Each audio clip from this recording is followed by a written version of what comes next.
Dad says you're only here because you have nowhere else to go. Tommy laughed, swiping my credit card for his new gaming setup.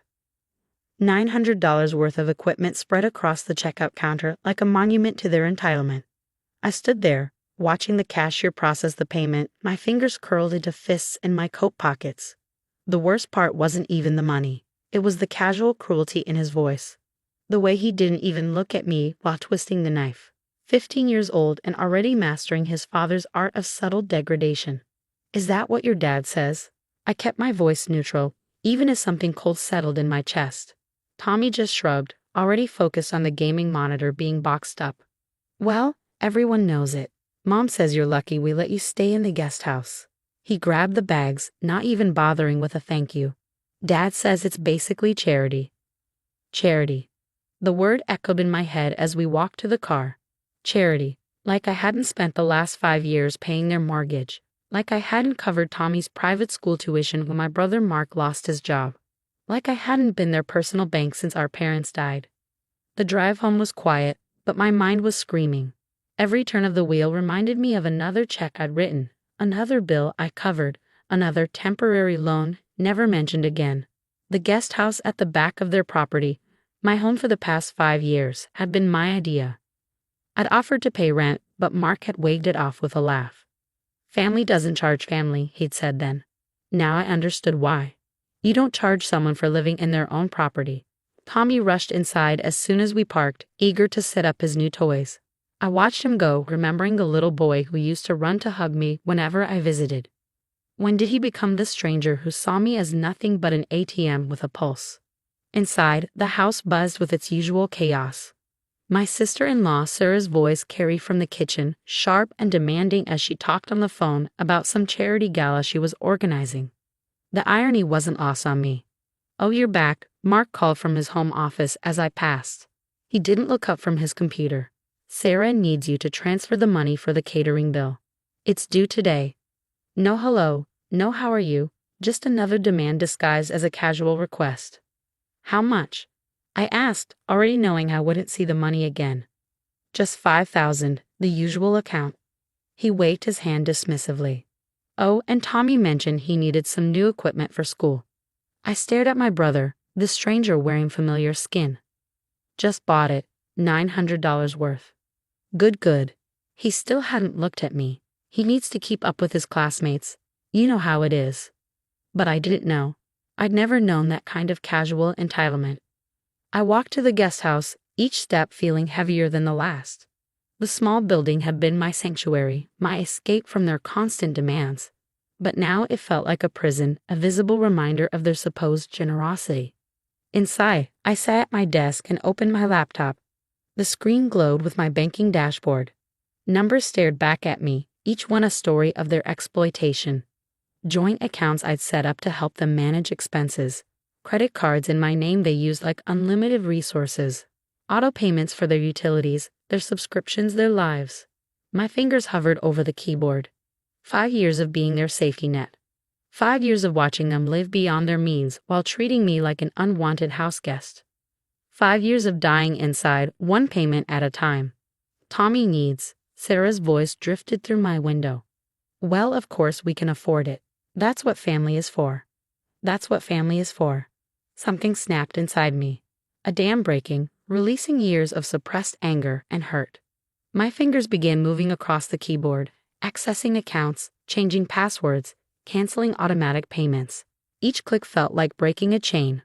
First, the joint accounts. Gone. Then the credit cards. Canceled. Utility auto payments stopped. Every financial thread that connected me to their comfortable lifestyle severed with surgical precision. But I wasn't done. Not yet. I opened another tab, logged into my investment portfolio, the one they didn't know about.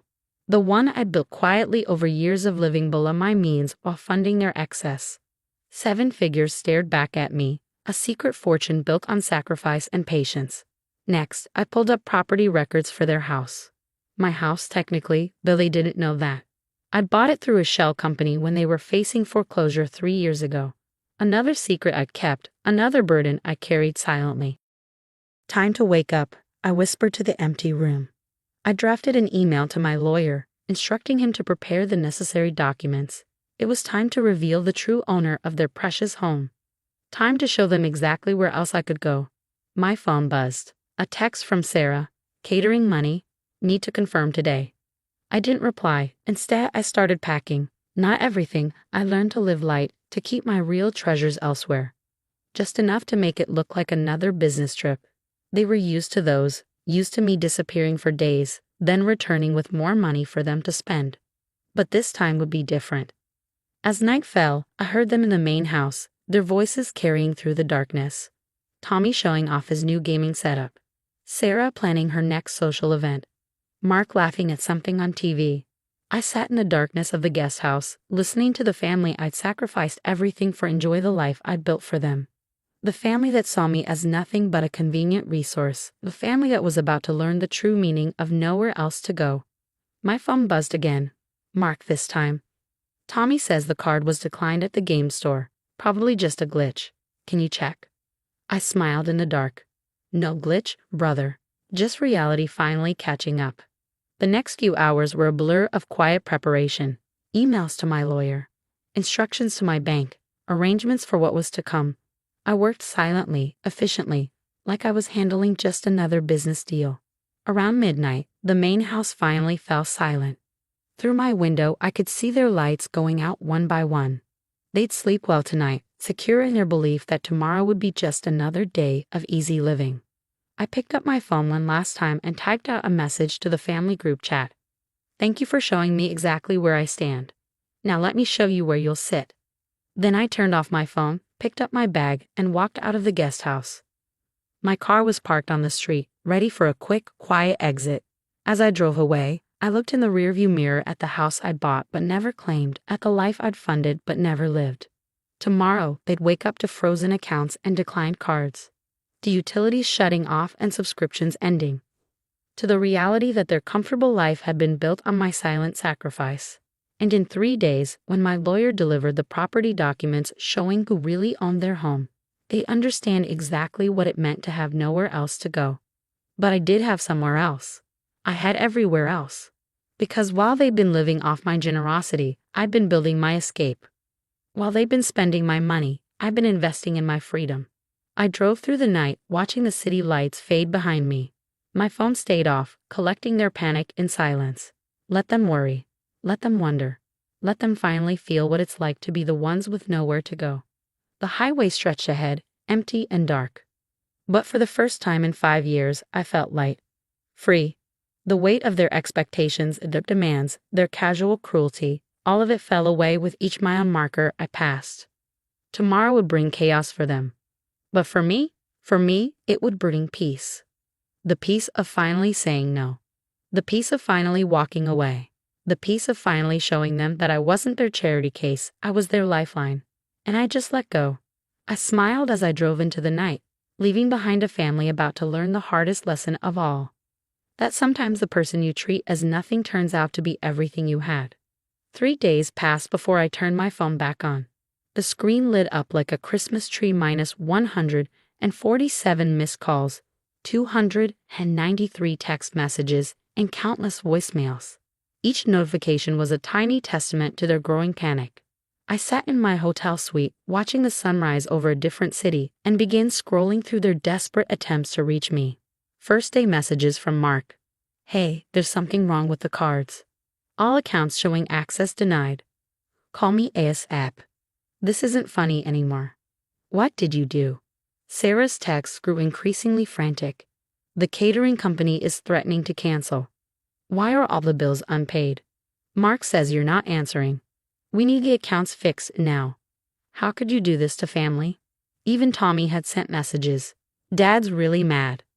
My gaming subscription got canceled. Are you trying to ruin everything? But it was the voicemails that really told the story. I put the first one on speaker, Mark's voice filling the room. Look, I don't know what kind of game you're playing, but this needs to stop. We have responsibilities, commitments. You can't just shut everything down because you're having some kind of crisis. Delete. Sarah's voice came next, tight with controlled anger. Do you have any idea how embarrassing this is?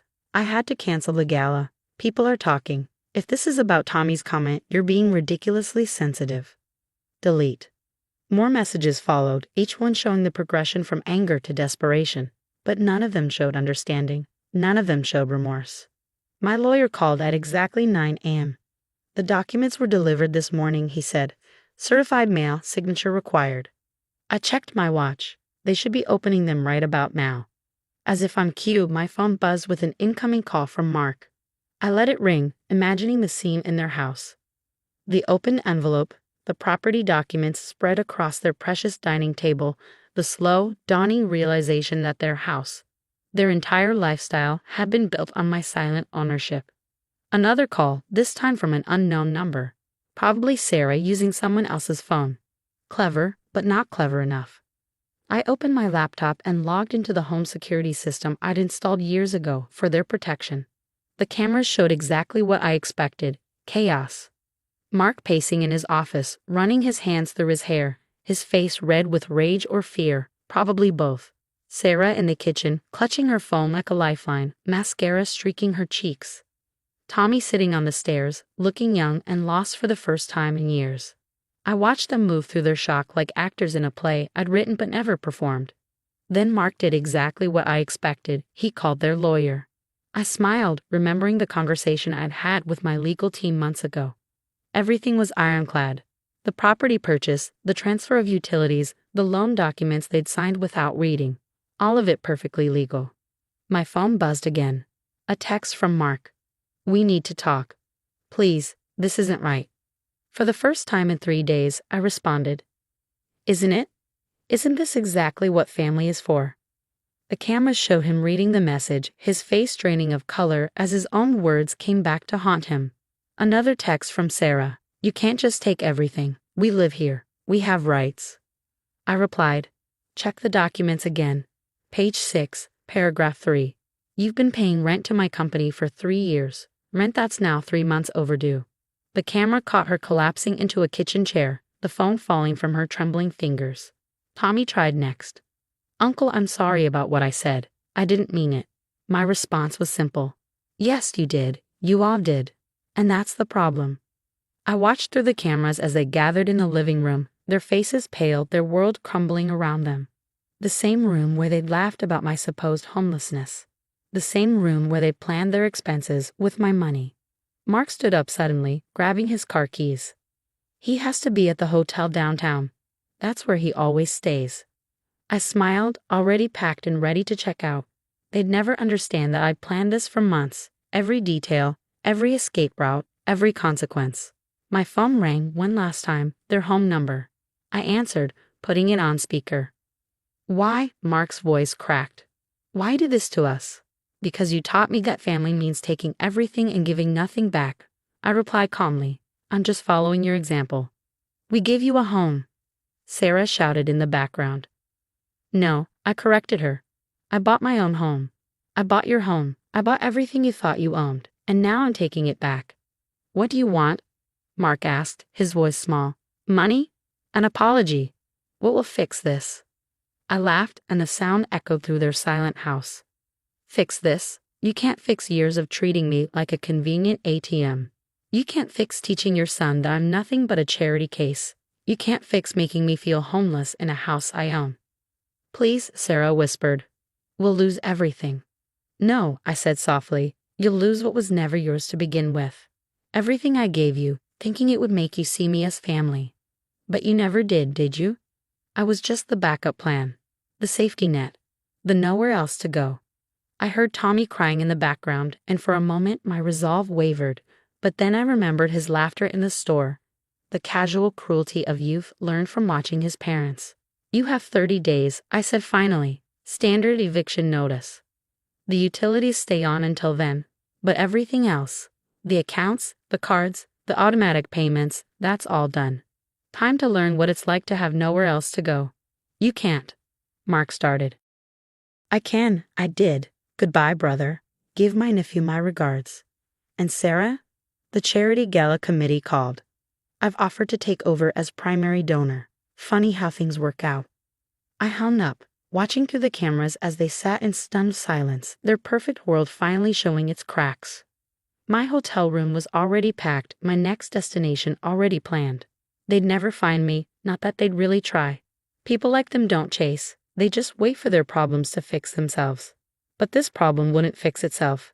This time, their safety net had pulled itself away, leaving them to face the consequences of their actions. As I checked out of the hotel, my phone buzzed one last time. A text from Tommy. I really am sorry. I stared at it for a long moment before replying. Learn from this, Tommy. Learn that the people you treat as nothing might be everything you have. And when they finally show you who they are, you'll have nowhere else to go. Then I turned off my phone, got in my car, and drove toward my somewhere else, leaving them to figure out their nowhere. 2 weeks into their 30-day notice, I watched their downfall through my laptop screen like a silent movie.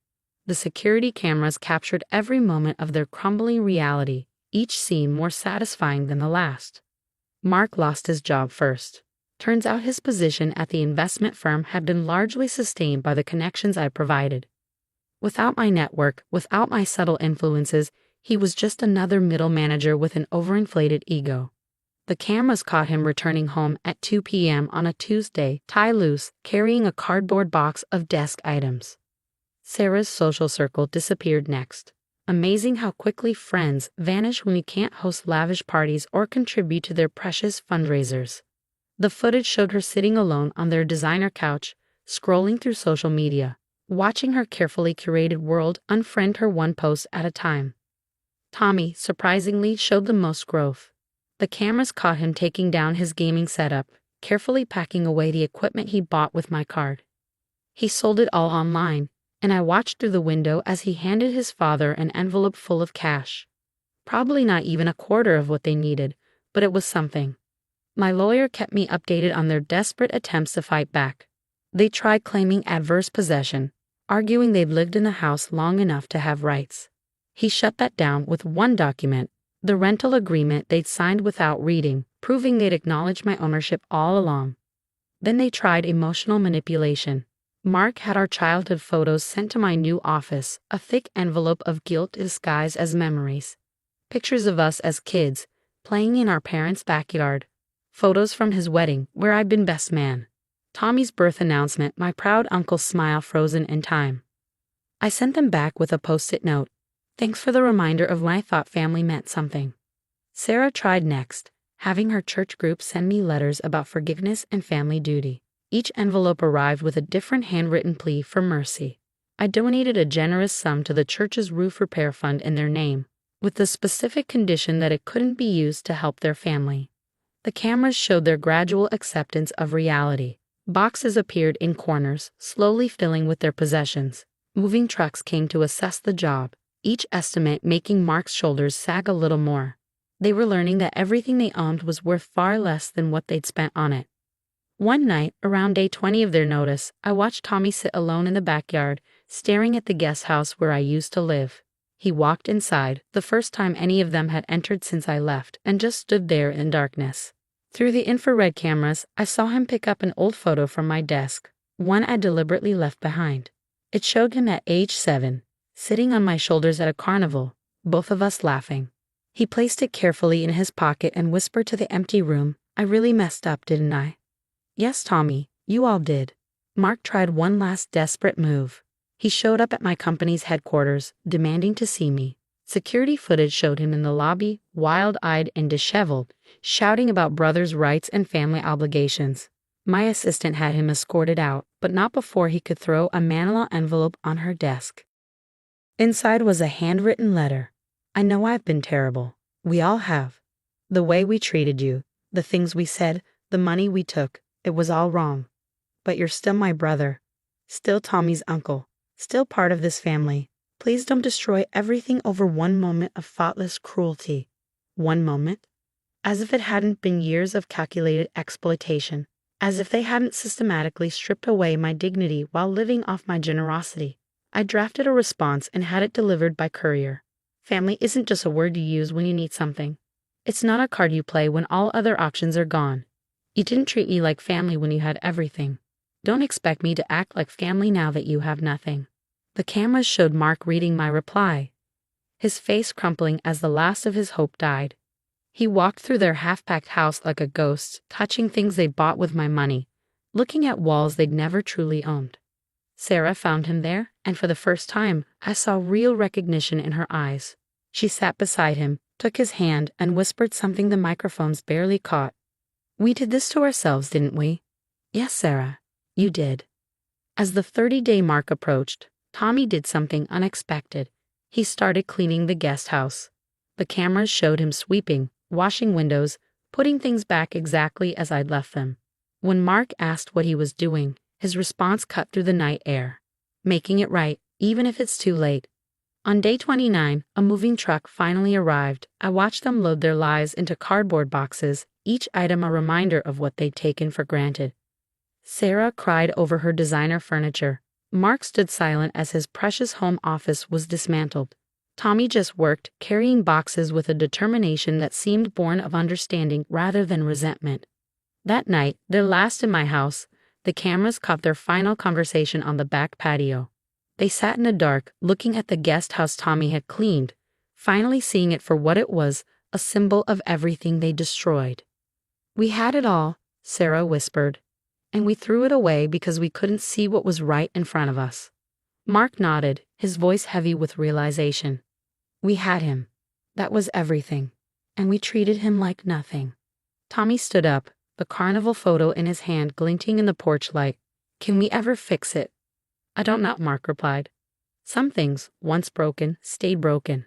They sat there until dawn, three people finally understanding the true cost of their actions. As the sun rose on their last day, they left one by one. Sarah to her sister's spare room, Mark to a cheap extended stay hotel, Tommy to his grandmother's house across town. The house stood empty, but not for long. I'd already arranged for it to be converted into a shelter for families in need, people who understood the value of having somewhere to go. Because sometimes the best revenge isn't making others suffer, it's showing them exactly what they lost by making you suffer first. And somewhere, in a city they'd never think to look, I was finally home. Really home. Not in a guest house at the back of someone else's life, but in a place built on my own terms, with my own rules, and no room for those who'd only come calling when they had nowhere else to go. 1 year later, I sat in my new office, overlooking a city skyline that had become home. My company had grown, fueled by the focus I found once I stopped bankrolling my family's excesses. The shelter I created from their house was thriving, helping families who truly appreciated having somewhere to go. A notification popped up on my laptop, movement detected at the old house. The security cameras I kept active showed Tommy standing at the front gate. He looked older now, different. He wasn't the smirking teenager who carelessly wielded my credit card anymore. He stood straighter, his eyes carrying the weight of lessons learned the hard way. He'd written to me 6 months ago, a letter forwarded through my lawyer, not asking for money or forgiveness, just telling me about changes. He'd gotten a job after school, started saving money, learned about budgeting, small steps toward understanding the value of what they'd lost. "Your monthly report is ready, sir," my assistant's voice came through the intercom. "And there's a package from the shelter." The report showed the shelter's success. 30 families housed, job training programs established, lives genuinely changed. The package contained thank you letters from residents, people who understood that having somewhere to go wasn't just about physical space, but about dignity, respect, and real family values. My phone buzzed with a text from an unknown number.